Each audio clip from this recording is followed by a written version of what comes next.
The wind swept across the sand, blowing the dust away and revealing more clearly the two figures collapsed on the ground. And Reuben's heart sank. A towering Apache woman, nearly 7 feet tall, with bulging muscles, lay on her side. Half her body was covered in swollen, purple bruises. Her left shoulder had a deep tear, as if someone had yanked and tormented it violently. Though she looked powerful, her entire body was now trembling faintly, her breathing heavy and ragged, like the final growl of a beast cornered with no way out. Beside her was a small girl, curled up like a dried leaf. Her lips were cracked and split, and her eyes fluttered, barely able to open. They were not just exhausted anymore, they were truly dying. Reuben stood frozen. Helping an Apache was asking for trouble.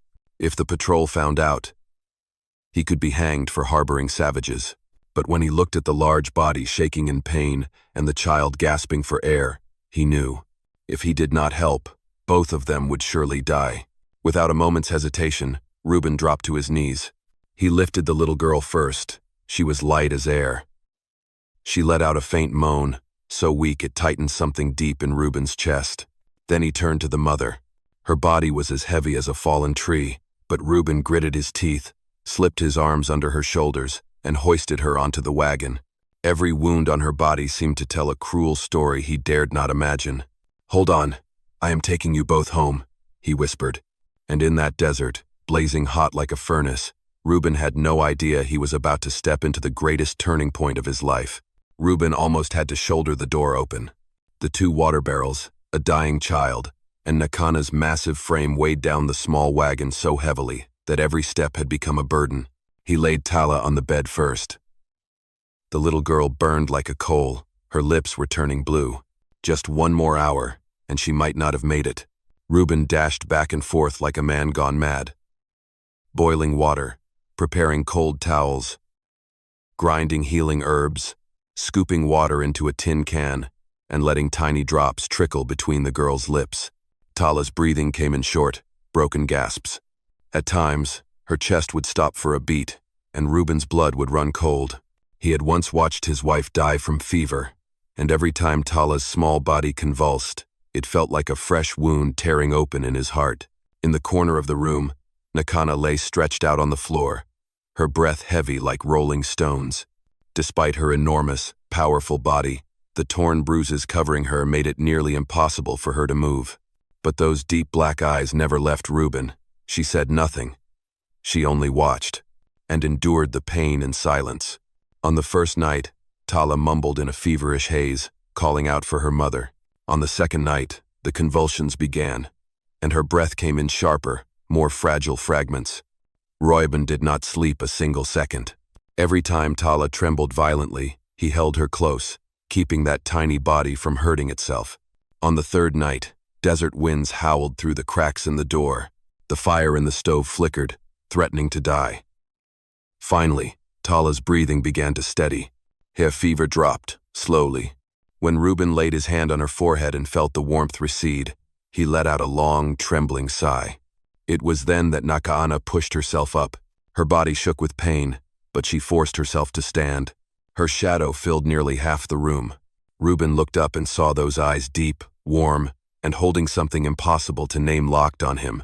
She walked over and knelt beside him, her large, scarred hand gently touching his cheek. The weight of it was heavier than most, but the touch held a softness Reuben never thought possible from such a warrior. Her voice was rough, weak, but steady. "I will give myself to you. Will you accept me?" Reuben froze. He had never heard words so blunt, so brutally honest. Nakana continued, forcing her words through the pain. "I want you to be the father of my child. She needs a father. I cannot protect her alone anymore." Reuben took a step back, his face tense. "You're saying this out of desperation. I don't want to take advantage." Nakana shook her head softly. Her breath wavered with pain, but her gaze was solid as stone. "This is not begging. This is choosing, and I choose you. Because you fought death for 3 nights straight for my daughter." Reuben clenched his fists, torn between compassion, fear, and a responsibility that felt heavier than the desert sky. From the bed, Tala gave a soft cough, then instinctively reached out and wrapped her little hand around Reuben's. In that moment, every trace of hesitation inside him seemed to melt into the sand. But all Reuben could whisper was, "Let's wait until Tala is fully well. Then we will talk." And with that answer, the fate of the three of them began to shift in a way that would never turn back. On the first morning after Tala's fever broke, sunlight streamed through the old wooden window, filling the room with an oddly comforting warmth. Reuben sat by her bed, quietly checking her steady breathing and the pink that had returned to her cheeks. She slept peacefully, her little hand still gripping his shirt as if afraid he might disappear. Across the room, Nakaana was trying to stand. Her massive frame trembled every time weight pressed down on her bruised legs, but her gaze remained fierce. She refused to let anyone see her weakness. Reuben instinctively rose and reached out to help, but she pulled back gently, keeping her distance. "You do not need to stand," Reuben said softly. Nakaana glanced around the simple room, then looked at him. Her voice was low and hoarse. "We need to talk." Reuben pulled out a chair and sat across from her. The air between them felt tight. Nakaana clenched her fists, the veins standing out on her thick forearms. She took a deep breath. "I know you think I said what I did last night because I was desperate. But I was not." Reuben pressed his lips together, saying nothing. She went on. "When Tala's fever hit, I thought I had lost my child. You held her. You kept her alive. You fought like a wolf guarding its pack. No one in my tribe ever did that for her." Her voice cracked. Then she began to tell him slowly, as if peeling back torn skin. Her husband, Hayuka, had been killed by a ruthless warrior from within their own tribe. That man was the younger brother of Kotokai. When Nakaana learned the truth and demanded justice, Kotokai, brother of the murderer, moved to silence her. They beat her, dragged her away in front of Tala. Wanhata, the tribe elder and her own father, chose silence out of fear the tribe would fracture. After that, they tied Nakaana and her daughter together and cast them out into the desert to die. Reuben listened, his hands tightening, heart burning. At last, Nakaana looked him straight in the eyes and spoke with unwavering resolve. "You asked why I chose you. Because I saw that you were not afraid to die for Tala, and an Apache child needs that to survive." Reuben took a deep breath. "I do not want to take advantage of you. I do not want to pressure you. I only did what was right." Nakaana nodded. "Then, we will do it your way. No pressure, no chains, just an agreement to survive." She held out her large hand to him.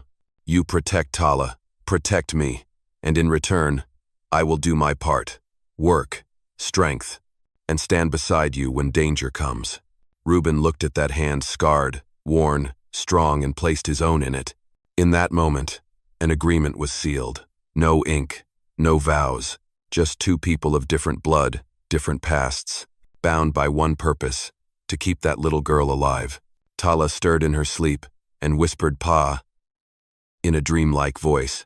Reuben turned and looked at her, a faint smile crossing his face.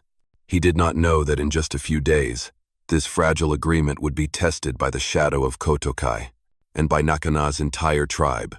That afternoon, the frontier sky was a dull gray, like an old blanket thrown over the world. Reuben was out in the yard splitting firewood, while Nakaana was around back, using her massive hands to repair a broken section of the fence.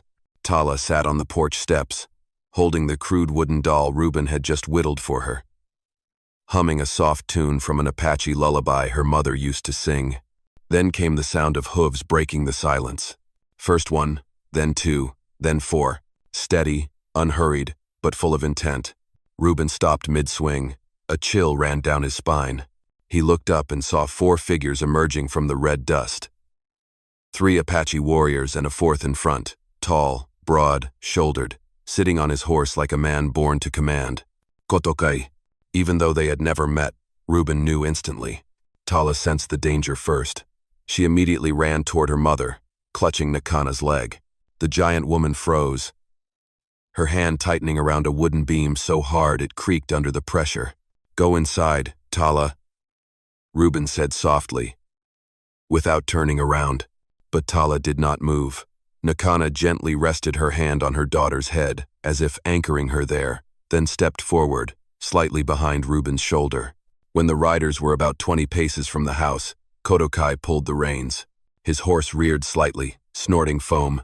Kotokai glanced around the little homestead, the fence, the roof, the water barrels, as if appraising something far beneath his standards. Then his eyes landed on Nakana. "You made me work to find you, sister-in-law," he said in broken but clear English. His voice was like a blade scraping stone. "The tribe wants you back. You belong to us. Your child does too." Reuben felt Nakana tremble behind him, but her voice came steady and low. "I do not belong to you. Not ever again." The three warriors behind Kotokai stiffened. Hands moved to tomahawks. Their eyes scanned Reuben with a mix of disdain and caution. To them, he was just a scrawny white farmer not worth a second thought. Reuben took one more step forward, standing fully in the doorway now, his rifle resting in his hands. He did not raise it, but the barrel angled ever so slightly toward Kotokai. His voice was quiet, but it carried in the stillness of the yard. "She is a guest in my home, and the child," he nodded toward Tala, "is my daughter." The air went still. One of the warriors let out a dry, mocking laugh. "An Apache child, daughter of a pale twig like you. You must be dreaming." But Reuben said nothing. He just stared at Kotokai, unflinching. Tala, unable to understand all the grown-up words but hearing "my daughter," walked over slowly and wrapped her arms around Reuben's leg. Her tiny hands clung to his pants, a natural reflex. That gesture, small and wordless, said more than any argument could. Kotake's eyes darkened. "You are stealing the wife and child of an Apache," he growled. "The tribe's law does not forgive that." Reuben tightened his grip on the rifle. His heart pounded like war drums, but his voice remained calm. "I did not steal anyone. I saved 2 people from dying. If you wanted them back, you should have come 3 nights sooner." One of the warriors shifted, ready to charge, but Kotokai held up a hand. His voice turned colder as he spoke to Nakana. "You think he can protect you? One man against a tribe?" Nakana said nothing. She stepped half a pace closer, standing so her broad shoulders nearly eclipsed Reuben's entire body. Her silence was her answer. In that moment, perhaps for the first time in his life, Kotokai felt truly rejected by both a woman and a skinny white man. He pressed his lips together. His eyes flashed with rage. "Fine," Kotokai said slowly. "If he claims her as his daughter, then I will return. With others, and next time, there will be no talking." He yanked the reins. The 4 horses turned in the red dust and rode away with heavy hoofbeats. None of them looked back. Only the wind remained whistling through the fence, carrying the scent of dust and the warning of a coming storm. Tala looked up at Reuben. "Pa," she whispered. He placed his hand gently on her head, his eyes still fixed on the horizon where the riders had vanished. "I appreciate your being here. If this story reminded you of old days, dusty evenings, hoofbeats echoing in your heart, subscribe to my channel. So every day, we can sit down together, and I will tell you another story from the West." In the days following the confrontation with Kotokai, Reuben's little homestead fell into a fragile kind of peace, like a thin sheet of glass that could shatter with just a tap.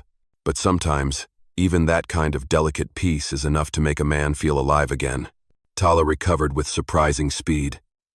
She ran all over the yard, her tiny feet kicking up dust every time she chased the old hen hiding near the fence. Every time she tripped, she stood right back up, brushed off her dress, and beamed at Reuben like death had never come near her just days before. "Pa, look at this." Tala held up the wooden doll Reuben had whittled by hand, her eyes shining as she showed him a heart-shaped stone she had just found. Reuben laughed a sound he could not even remember the last time he had made. From behind the stable, Nakana bent down and lifted a long plank of wood nearly as tall as Reuben with just one hand. She placed it into the new fence and knocked it into place with 2 solid thuds. That strength, that sound, it was something Reuben would never admit out loud, but he felt safe having it around. Not because she was protecting him, but because she had chosen to be here.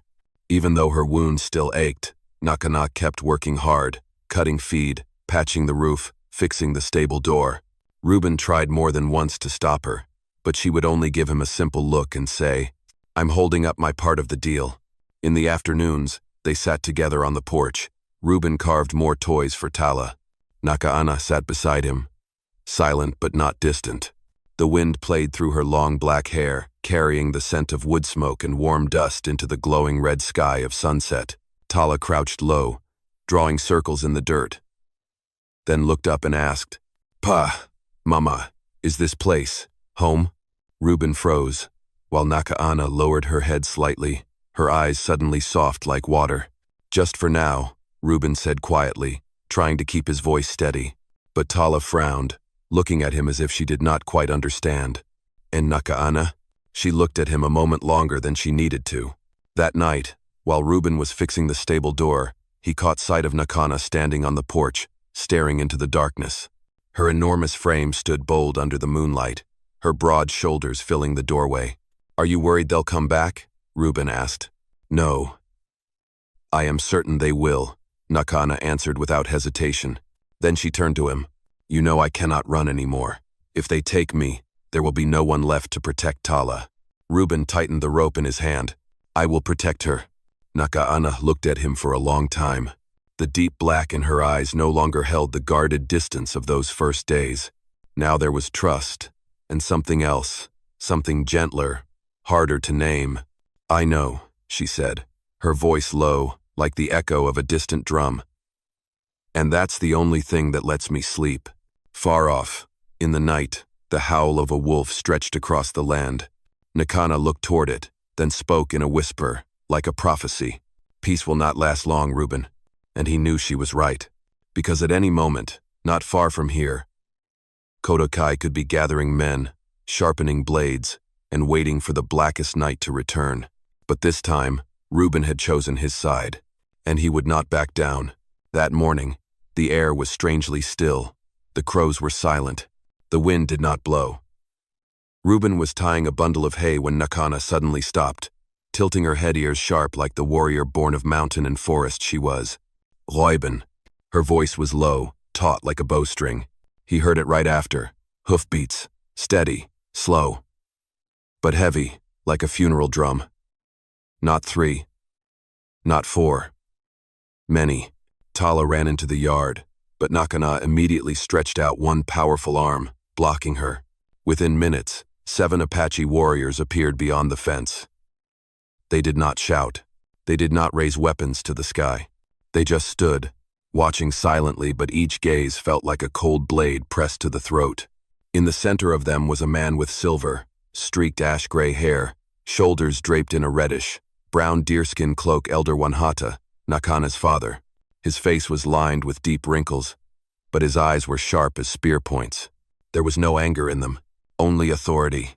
"Nakaana," he said in a deep, clear voice. "My daughter." Nakaana did not bow her head. She stood tall, nearly a full head taller than her father, positioned firmly in front of Reuben and Tala. "Why have you come?" Her voice was steel. Wanhata tightened the reins, his eyes drifting over Reuben as if he were just a pebble on the road. "The tribe demands your return. You are the promised wife of Kotokai." "I am not his wife," Nakaana answered, each word hitting the ground like a stone. A warrior behind Wanhata stepped forward, voice sharp. "You belong to us. You defy the laws of the tribe." "What law?" Nakaana snapped, eyes blazing. "The law that protects the man who murdered my husband? The law that allowed his brother to beat me in front of my child?" The air thickened like fog. Wanhata closed his eyes and sighed. A few warriors exchanged glances. They clearly knew the truth, but none had ever spoken it aloud. Reuben rested his hand on the rifle but did not lift it. Instead, he stepped forward to stand beside Nakaana, a quiet declaration. Wanhata saw it. "You," he said, pointing straight at Reuben, "have stolen my daughter and my grandchild from the tribe." "I did not steal anyone," Reuben replied.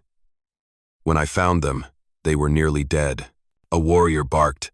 "If she does not want to return, then why is she here? Why is she standing beside you?" Nakaana did not hesitate.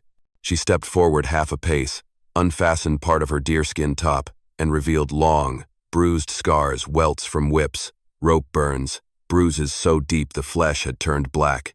Tala cowered behind Reuben, trembling slightly. Nakaana looked every man in the eye, then spoke. "This is why I will not go back. This is Kotokai's gift, and this is what the tribe expects me to forget." No one said another word. One warrior lowered his head. Another exhaled heavily, as if cursing himself for ever believing Kotokai. Only Wanhata remained unmoved, calm to a chilling degree. Even so, he said coldly, "The tribe still needs you. You carry my blood.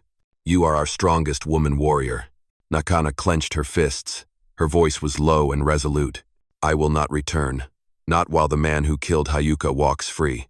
Not while Kotokai roams the village without punishment." Wanhata remained silent for a long time.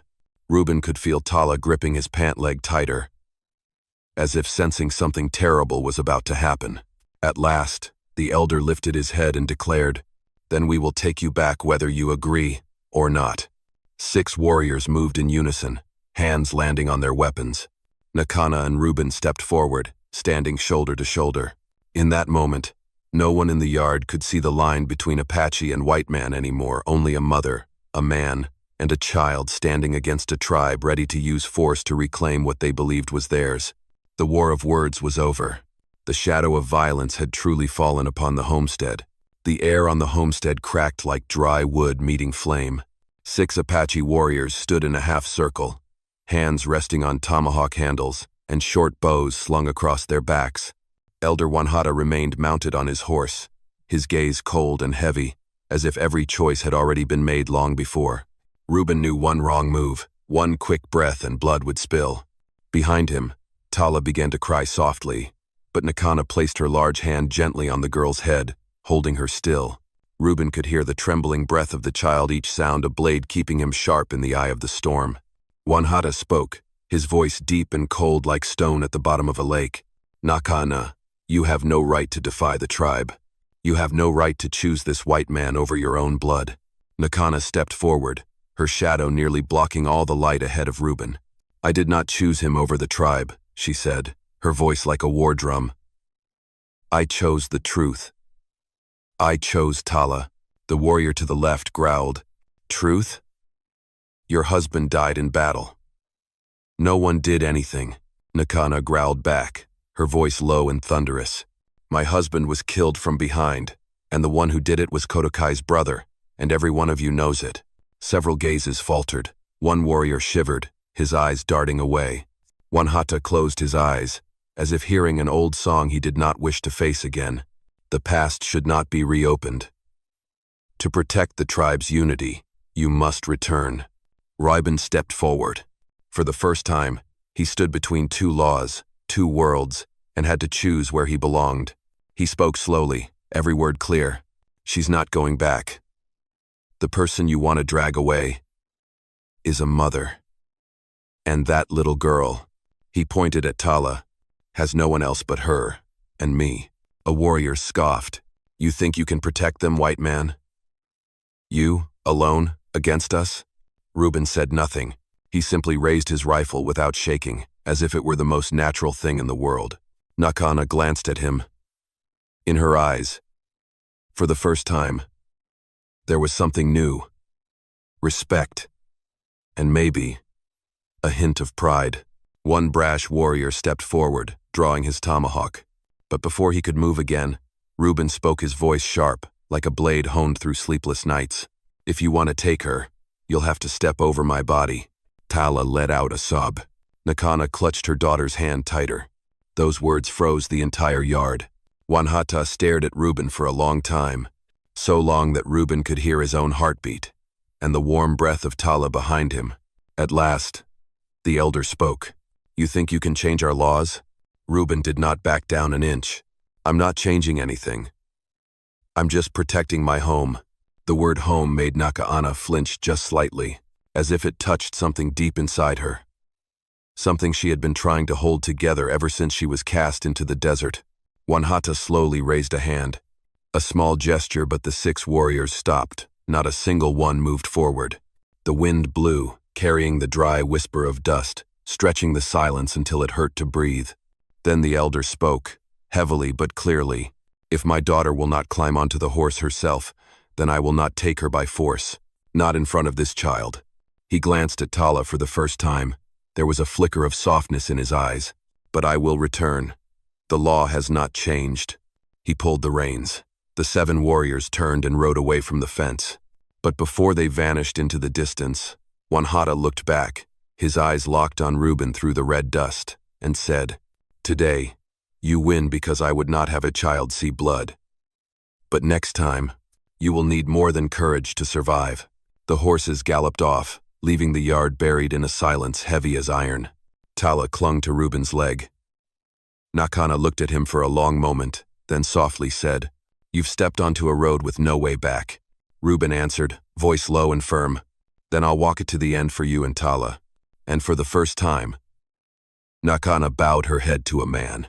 The next morning, the sky was a pale yellow like sunlight cut in half.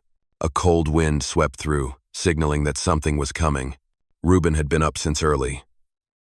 He lit the fire, checked the rifles, cleaned the stable, but really, he was just waiting, tense as a bowstring on the edge of snapping. Nakana stood on the porch, her massive frame still, eyes gazing far down the trail. Tala clung to her mother's leg, holding her small wooden doll, her tiny shadow stretching long beneath the two figures. Then came the sound of hooves, not heavy like yesterday's, not the rhythm of 7 warriors ready for violence. Today, the sound was slower, more solemn like footsteps in a ritual. Elder Wanhata had returned, this time with only 2 elder warriors. No bows, no spears. Reuben placed a hand on his rifle, but Nakana touched his shoulder gently. "They are not here to fight today," she said. The elder stopped exactly 10 paces away. He dismounted slowly, like a man carrying a weight heavier than his own body. "Reuben." He spoke the name for the first time. Reuben did not answer. He simply stood tall, ready to face whatever came. Wanhata looked at Nakana for a long time. There was no anger in his gaze now, no authority, only the quiet weariness of a father seeing something he could no longer hold on to. "My daughter," he said, voice soft but clear. "I believed protecting the tribe mattered more than protecting the individuals within it. But yesterday, I saw where I was wrong." Nakana took a deep breath, but said nothing. Wanhata turned his gaze to Tala, the little girl trying to hide behind Reuben's leg but still peeking out. "This child," he said, "has seen things no child ever should. I will not let her see more." Then he spoke words none of them had dared to hope for. "From this day forward, Nakana is released from the tribe's marriage law." Reuben froze. His heart pounded. Nakana nearly buckled. No wound had ever weighed as much as the burden she had carried for months. Before anyone could respond, Wanhata continued, "And the child, Tala, belongs to whoever she chooses." Both Reuben and Nakana held their breath. Wanhata stepped closer, then knelt, speaking with a gentleness that surprised them all. "Tala, who do you choose? The tribe? Or this man?" Tala looked at her mother, then at Reuben. She gripped his hand tightly, her small voice steady as a knife-cutting stone. "Pa." One word, but it was enough to change everything. Wanhata closed his eyes and nodded. He turned to Reuben. "From now on, no warrior may harm you or the child. You will protect her as your own blood." Reuben nodded, holding Tala's hand tighter. Nakana stepped forward to face her father.